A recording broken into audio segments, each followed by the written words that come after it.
China's top foreign affairs official Wang Yi has met with Russian President Vladimir Putin.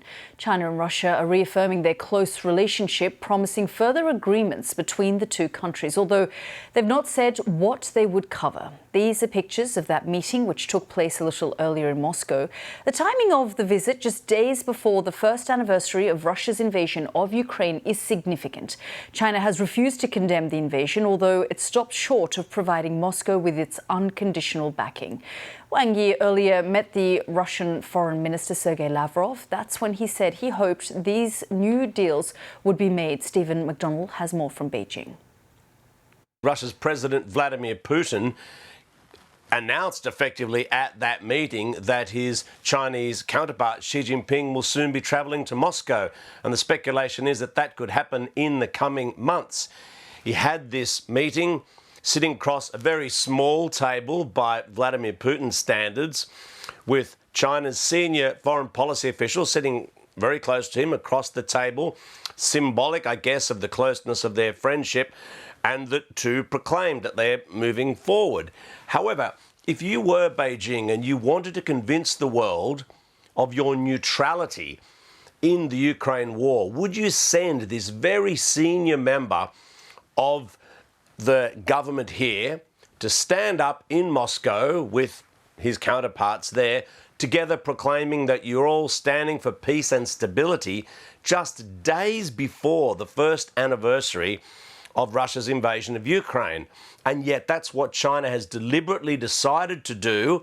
They know how that will be seen in other countries, but it's been judged that it's much more important for Beijing to be offering this special moral support at this time for the government there in Moscow. And Sergei Lavrov, the Russian foreign minister, even said that the friendships of these two countries was flourishing even at a time of high turbulence on the world stage. Well, of course, this is turbulence of Russia's making, but that's not something that either side has mentioned.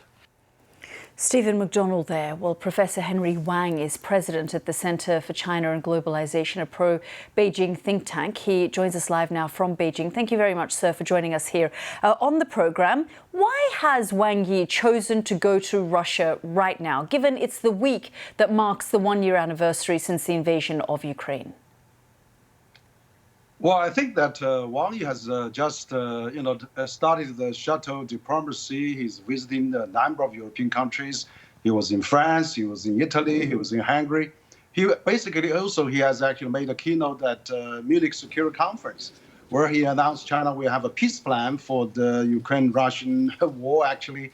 And also, he actually met the Ukraine foreign minister at Munich Security Conference. Now I think he will go to Moscow to meet Russian foreign minister's counterpart. Basically, I think he's trying to find out what peace deal can be made, because China is going to announce its peace plan in the next few days. So I think this is a peace diplomacy. China is the only party now talking to both sides and trying to make a peace. I mean, I think that that visit is very, very meaningful and useful. Well, I was at the Munich Security Conference. I heard Wang Yi live there talking about peace, but that was met with a lot of skepticism by the Western leaders sitting and listening, because their feeling was that China is playing a double game. On the one hand, it's talking about a peace proposal. On the other hand, the United States says it has intelligence that China wants to support Russia through lethal weapons. That's absolutely not true. I mean, China First, Mr. Spokesperson totally denied that and said those are the tricks played before. I mean, remember beginning of the Ukraine-Russian war, there was talking about, China providing weapons, and then it never happened. And China Foreign, actually, Defense Minister openly denied that at Shangri-La Dialogue, that China does not provide any material military support to Russia. I was at Munich Security Conference. I was in the audience here, and Wang Yi said, I think his peace plan, his peace proposal has got attention of many countries. I was questioned many times. So we'll see in the next few days, anniversary days, China will announce that. Do you know what may be in this peace proposal? Well, the peace proposal, basically, there's quite a few points. I think they will highlight China's stand on the sovereignty, territorial integrity of any country, including Ukraine. It will also against any nuclear weapons, and also against any destruction of nuclear power plants, against any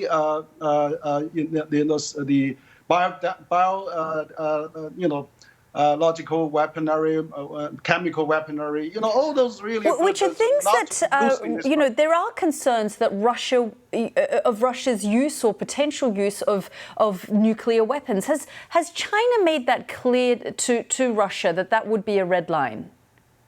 Well, that is the China going to mention that in the peace plan. China already made that clear in Chancellor Scholz to President Biden. China doesn't like to see a nuclear war happen between Ukraine and Russia. And that's a very strong stand. I mean, but since then, we haven't heard Russia talking too much about nuclear. Well, they ripped up the New START agreement just yesterday. President Putin said that New START agreement is dead in the water now.